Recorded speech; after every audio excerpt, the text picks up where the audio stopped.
आप सभी को प्रभु यीशु मसीह के नाम में जय मसीह की। तो आइए जानते हैं आत्मा कलीसिया से क्या कहता है। क्या है वैलेंटाइन डे की सच्चाई। यूहन्ना की किताब उसका 3 अध्याय उसकी 16वीं आयत में लिखा है, क्योंकि खुदा ने इस जहां से ऐसी मोहब्बत रखी कि उसने अपना एकलौता बेटा बख्श दिया, ताकि जो कोई उस पर ईमान लाए वह हलाक ना हो बल्कि हमेशा की ज़िंदगी पाए। मेरे प्रियो, आज हम बात करेंगे कि वैलेंटाइन डे क्यों मनाते हैं और इसके पीछे की सच्चाई क्या है।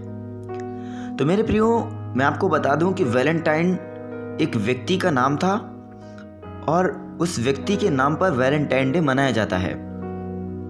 वह व्यक्ति रोम का रहने वाला था और एक बार वहाँ के राजा क्लौदियस के मन में यह बात आई कि यदि सिपाहियों की शादी ना हो तो जंग के मैदान में अपना पूरा ध्यान लगाएंगे, क्योंकि यदि सिपाहियों की शादी हो जाएगी तो उनका ध्यान इस बात पर रहता है कि यदि मुझे कुछ हो गया तो मेरी बीवी बच्चों का ख्याल कौन रखेगा। इस कारण राजा ने ये आज्ञा निकाली कि मेरे राज्य का कोई भी सिपाही शादी नहीं करेगा। यह बात वहाँ के राज्य में फैल गई तो सारे सिपाही इस बात से बहुत निराश हो गए और राजा क्लौदियस की ओर से यह आदेश था कि जो इस आज्ञा का उल्लंघन करेगा उसे कड़ी से कड़ी सजा दी जाएगी। इसलिए किसी ने अपनी आवाज़ इस आदेश के विरोध नहीं उठाई, क्योंकि सभी सिपाही राजा क्लौदियस से डरते थे। लेकिन यह बात जब वैलेंटाइन को पता चली कि राजा ने सिपाहियों को शादी ना करने का आदेश दिया है, तो वैलेंटाइन अपनी जान की परवाह ना करते हुए सिपाहियों की उनकी इच्छा अनुसार शादी कराना शुरू कर दिया। जिस भी सिपाही को शादी करनी होती थी वह वैलेंटाइन के पास आता था और अपनी होने वाली पत्नी के विषय से बताता था और वैलेंटाइन उसकी शादी उससे करवा दिया करता था। लेकिन मेरे प्रियो, यह बात राजा से कितने दिन तक छुपती। एक दिन राजा को सारी बात पता चल जाती है और राजा वैलेंटाइन को मौत की सज़ा सुना देता है और उसे जेल में डलवा देता है। जो वैलेंटाइन है उसके विषय कहा जाता है कि उसके पास दिव्य शक्तियाँ थी और वो लोगों के लिए प्रार्थनाएं करता था और लोग चंगे हो जाते थे। और यह बात लगभग रोम के सभी लोगों को मालूम थी। एक बार रोम के लोगों ने जेलर एस्टेरियस को बताया कि वैलेंटाइन लोगों के लिए प्रार्थनाएं करता है और लोग अपनी समस्याओं से मुक्त हो जाते हैं, अपनी बीमारियों से छूट जाते हैं। इस कारण जेलर एस्टेरियस अपनी बेटी को लेकर वैलेंटाइन के पास गए, क्योंकि उनकी बेटी की दोनों आंखें सही नहीं थी और वह देख नहीं सकती थी।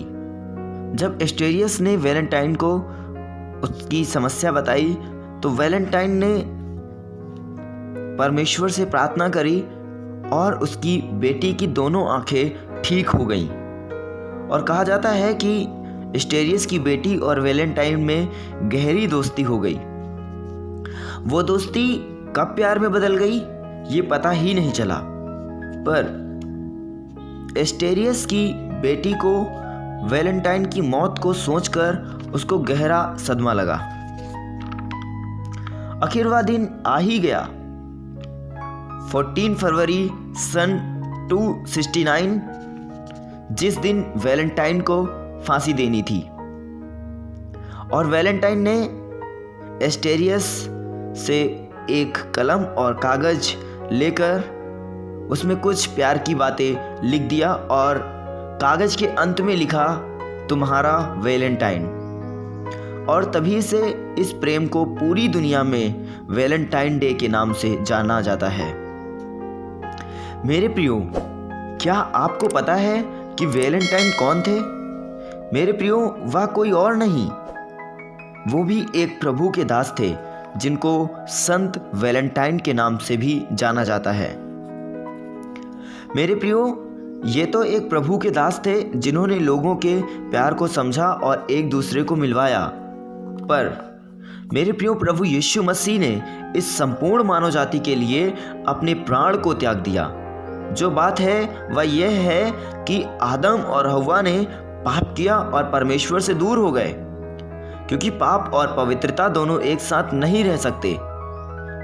जिस प्रकार ज्योति और अंधकार का कोई मेल नहीं होता है, उसी प्रकार पाप और पवित्रता का कोई मेल नहीं होता। जब आदम ने पाप किया तो परमेश्वर और मनुष्य के बीच दूरी बन गई। लेकिन जब प्रभु यीशु मसीह ने हम सभी के पापों को उठाकर उस क्रूस पर चढ़ गया, तो जो रिश्ता आदम के पाप करने से टूटा था, वो रिश्ता प्रभु यीशु मसीह ने अपने पवित्र खून को बहाकर, अपनी जान को देकर उस रिश्ते को जोड़ दिया और कहा, जो कोई मुझ पर विश्वास करेगा वह नाश नहीं होगा परंतु अनंत जीवन पाएगा। मेरे प्रियो, वैलेंटाइन ने तो सांसारिक रिश्तों को जोड़ने के लिए यह सब किया, पर प्रभु यीशु मसीह ने परमेश्वर पिता से, जिसने हमको बनाया, उससे रिश्ता जोड़ने के लिए यह सब किया। तो मेरे प्रियो, किसका प्रेम बड़ा है? वैलेंटाइन का, जिसने सांसारिक रिश्तों को जोड़ने के लिए यह सब किया, या फिर प्रभु यीशु मसीह का, जिसने परमेश्वर पिता से रिश्ता जोड़ने के लिए यह सब किया? तो मेरे प्रियो, मैं जानता हूं कि प्रभु यीशु मसीह का प्रेम बड़ा है, क्योंकि उसके प्रेम में कोई स्वार्थ नहीं है, उसके प्रेम में कोई स्वार्थ छिपा हुआ नहीं है, पर सांसारिक प्रेम में एक स्वार्थ छिपा हुआ होता है, पर परमेश्वर के प्रेम में कोई स्वार्थ छिपा हुआ नहीं है। जय मसीह की। God bless you. परमेश्वर आप सभी को बहुतायत की आशीष दे।